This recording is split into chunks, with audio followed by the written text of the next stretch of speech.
Good morning all of you प्यारे बच्चों। पिछली क्लास में हमने लघुगणकीय फलनों के अवकलन किए थे।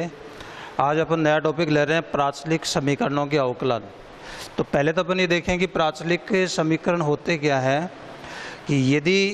किन्हीं समीकरणों में अक्ष और वाई के अतिरिक्त तीसरी राशि थीटा या टी विद्यमान हो तो इस प्रकार के जो समीकरण होते हैं वो प्राचलिक समीकरण कहलाते हैं। और जो तीसरी राशि थीटा या टी होती है वो प्राचल राशि कहलाती है। जैसे अक्ष बराबर ए टी स्क्वायर है, वाई बराबर 2a इंटू टी है। तो अक्ष और वाई के अतिरिक्त तीसरी जो राशि है वो टी विद्यमान है। तो इस प्रकार के जो समीकरण होते हैं वो प्राचलिक समीकरण कहलाते हैं। और ये जो राशि टी है ये क्या कहलाती है? प्राचल राशि कहलाती है। अब हम प्राचलिक समीकरणों के अवकलन कैसे करते हैं? तो प्राचलिक समीकरणों के अवकलन करने के लिए दिए गए दोनों समीकरणों का हम प्राचल राशि के सापेक्ष अवकलन करेंगे। अगर प्राचल राशि टी है तो अक्ष का जो अवकलन है वो तो क्या होगा? dx बटा dt होगा। y का जो अवकलन है वो क्या हो जाएगा? dy बटा dt होगा। और ज्ञात क्या करना है हमें? यहाँ ज्ञात करना dy बटे dx का मान। तो इस dy बटे dx का मान जब अपन ज्ञात करेंगे तो dy बटे dt में हम dx बटे dt का भाग दे देंगे और जो मान हमें प्राप्त होगा वो dy बटे dx का मान प्राप्त हो जाएगा। इसी प्रकार से अगर मान लीजिए प्राचल राशि थीटा के रूप में है तो अक्ष का जब आप अवकलन करेंगे तो dx बटा d थीटा होगा। y का आप अवकलन करेंगे तो dy बटे d थीटा होगा। और इससे जो dy बटे dx आप निकालेंगे वो dy बटे dx का जो मान है आपका वो होगा dy बटे d थीटा बटा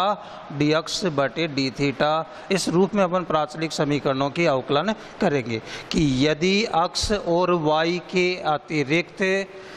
तीसरी राशि टी या थीटा विद्यमान हो तो इस प्रकार के जो समीकरण होते हैं वो प्राचलिक समीकरण कहलाते हैं। और तीसरी जो राशि थीटा या टी होती है वो प्राचल राशि कहलाती है। प्राचल राशि के सापेक्ष हम दोनों समीकरणों का अवकलन करेंगे। अगर प्राचल राशि टी है तो अक्ष का अवकलन dx बटा dt होगा, y का dy बटा dt होगा। और उससे जब dy बटे dx का मान अपन निकालेंगे तो वो dy बटे dx का जो मान होगा वो dy बटे dx का मान अपन जब ज्ञात करेंगे तो वो dy बटे dt के अंदर हम dx बटे dt का भाग दे देंगे। और इसी प्रकार से हम थीटा यदि प्राचल राशि है तो अक्ष का अवकलन जब करेंगे तो dx बटे d थीटा होगा, y का करेंगे तो dy बटे d थीटा होगा। और फिर dy बटे d थीटा में हम dx बटे d थीटा का भाग दे देंगे तो जो मान हमें प्राप्त होगा वो dy बटे dx का मान प्राप्त हो जाएगा।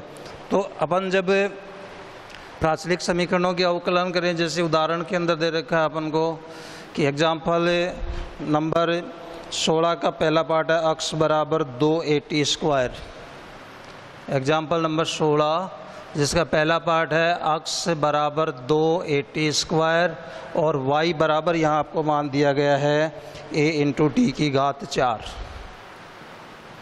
तो इनकी सहायता से हमें dy बटे dx का मान निकालना है। तो जब हम dy बटे dx का मान ज्ञात करेंगे आप देखिए कि इसमें अक्ष और y के अतिरिक्त तीसरी राशि t के रूप में विद्यमान है। तो t के सापेक्ष हम दोनों समीकरणों का अवकलन करें तो जब t के सापेक्ष यदि हम अवकलन करें तो टी के सापेक्ष जब अपन अवकलन करेंगे इस समीकरण का, जब टी के सापेक्ष आप अवकलन करेंगे तो अक्ष का जो अवकलन है वो तो क्या हो जाएगा? dx बटा dt हो जाएगा बराबर 2 इंटू ए अचर राशि है और टी स्क्वायर का टी के सापेक्ष अवकलन कर दें d बटा dt ऑफ टी स्क्वायर या dx बटे dt बराबर हो जाएगा 2a इंटू इस टी स्क्वायर का अक्ष की घात n के रूप में अवकलन करेंगे जो हो जाएगा 2t या dx बटा dt का जो मान होगा 2 से 2 को गुणा कर दिया 4a इंटू टी। ये तो आ गया आपके dx बटे dt का मान।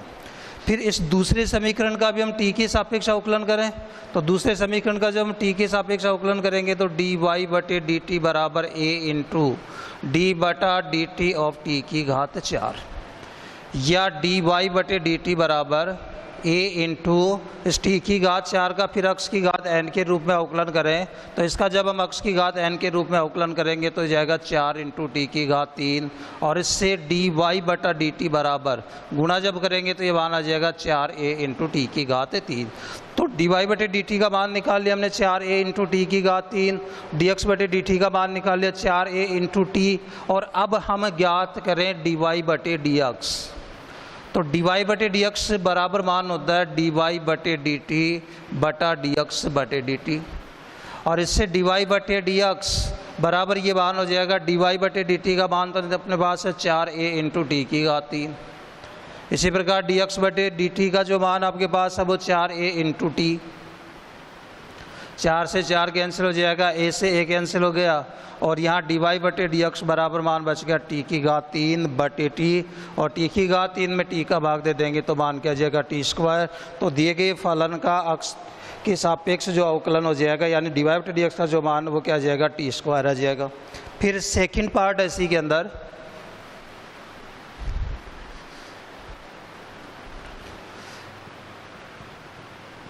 अक्ष से बराबर तो मान दिया गया है, अक्ष बराबर है साइन टी, वाई बराबर है कॉस 2t,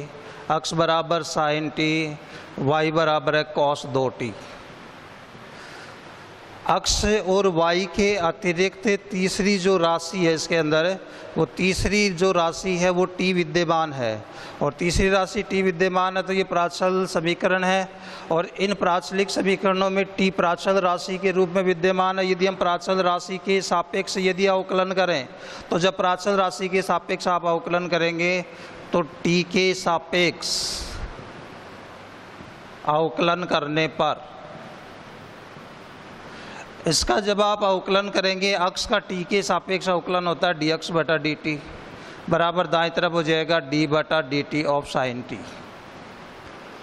या dx से बटे dt बराबर साइन अक्ष का अवकलन cos अक्ष होता है, अक्ष की जगह यहाँ t है तो इसका जो अवकलन है वो क्या हो जाएगा cos t हो जाएगा। इसके बाद इसका अवकलन करें अपन, इसका अवकलन करेंगे y का t के सापेक्ष अवकलन आप करोगे dy बटे dt हो गया बराबर दाएं तरफ d बटा dt ऑफ cos 2t, या dy बटा dt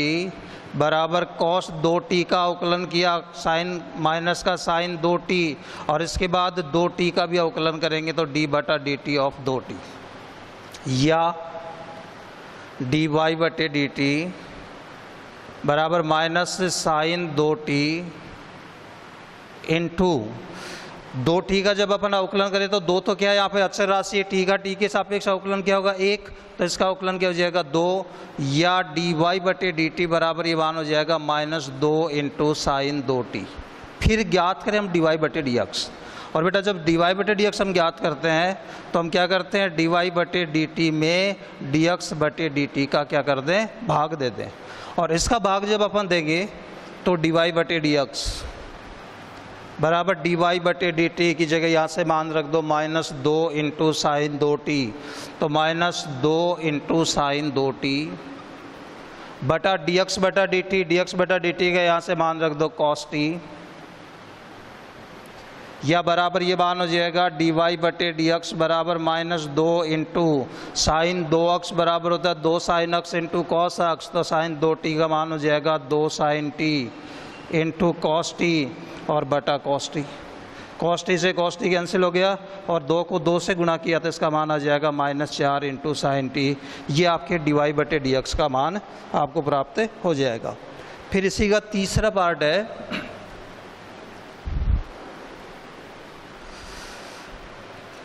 तीसरे पार्ट के अंदर आपको समीकरण दिए गए हैं अक्ष बराबर 4t, अक्ष से बराबर 4t और y बराबर मान है आपके पास 4 बटे टी।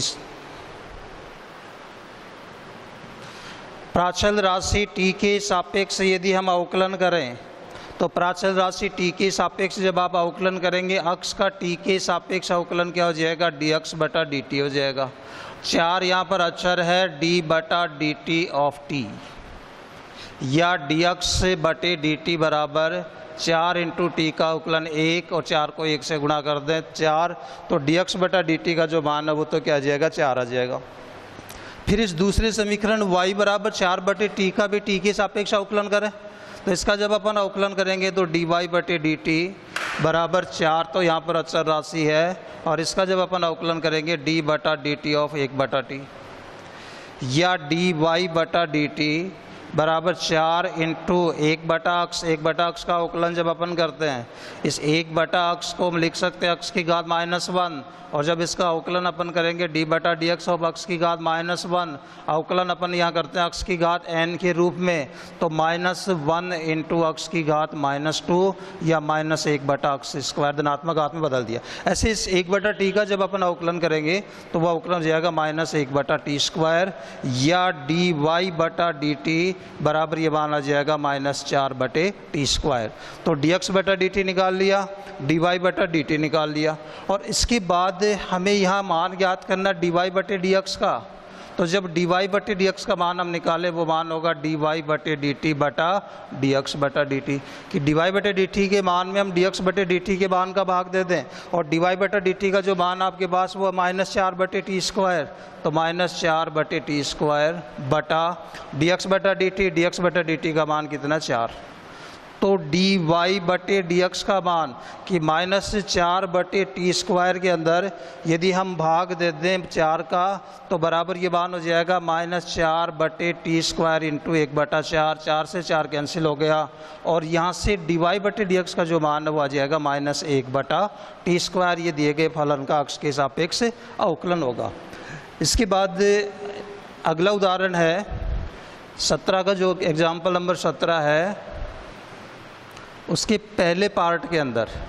आपको फलन दिया गया अक्ष बराबर साइन इनवर्स, अक्ष बराबर साइन इनवर्स 2t बटा 1 प्लस टी स्क्वायर, और y बराबर आपको दिया गया cos inverse 1 minus T square बटा 1 प्लस टी स्क्वायर। हमने प्रतिलोमवर्तीय फलनों के अवकलन जब किए थे आपको ये बताया था कि अगर 2 अक्ष बटा 1 प्लस अक्ष स्क्वायर या 1 माइनस अक्ष स्क्वायर बटा 1 प्लस अक्ष स्क्वायर यदि आता है तो हम अक्ष बराबर टेन थीटा रखते हैं, या अक्ष की जगह t है, तो जब हम इसका अवकलन करें और इसका अवकलन करें तो हम इसके अंदर रख दें माना t बराबर टेन थीटा।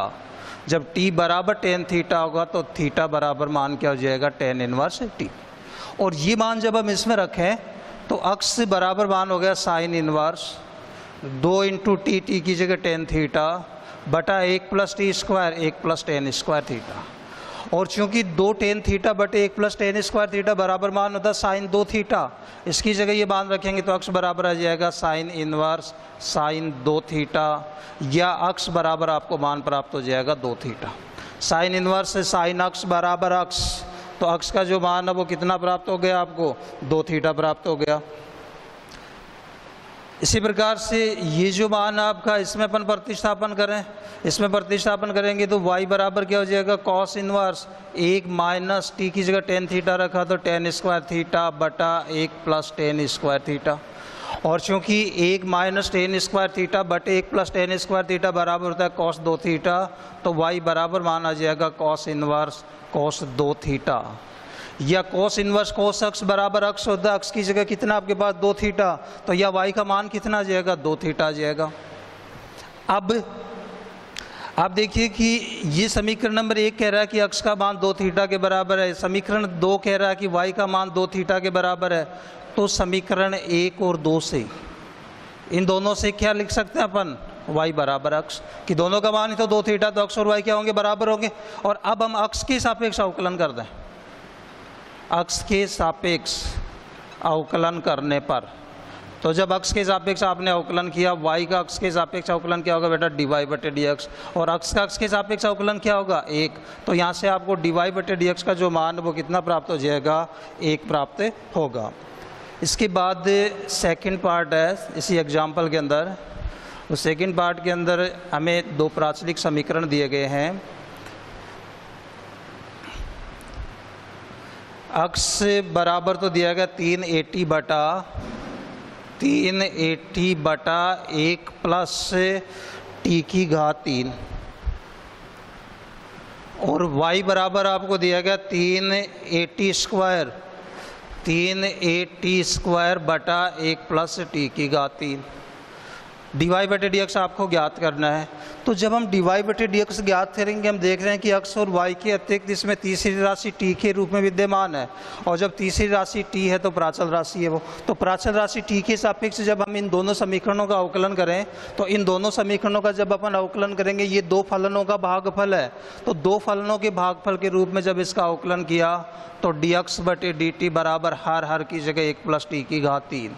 इंटू अंश का अवकलन, अंश में 3 ए टी है तो 3 ए तो अचर है, टी का अवकलन क्या कर देंगे 1, तो इसका अवकलन क्या आ जाएगा 3 ए आ जाएगा, माइनस अंश 3 ए टी इंटू हर का अवकलन, हर में एक अचर राशि है 0 गया अवकलन, टी की घात 3 है, टी की घात 3 का एक्स की घात n के रूप में अवकलन करेंगे जो हो जाएगा 3t स्क्वायर बटे हर का स्क्वायर 1 प्लस टी की घात 3 का होल स्क्वायर, या डी एक्स बटे डी टी बराबर इस मान में से यदि हम 3a कॉमन ले लें, तो जब 3a हमने कॉमन लिया, यहाँ तो मान बचा 1 प्लस टी की घात 3,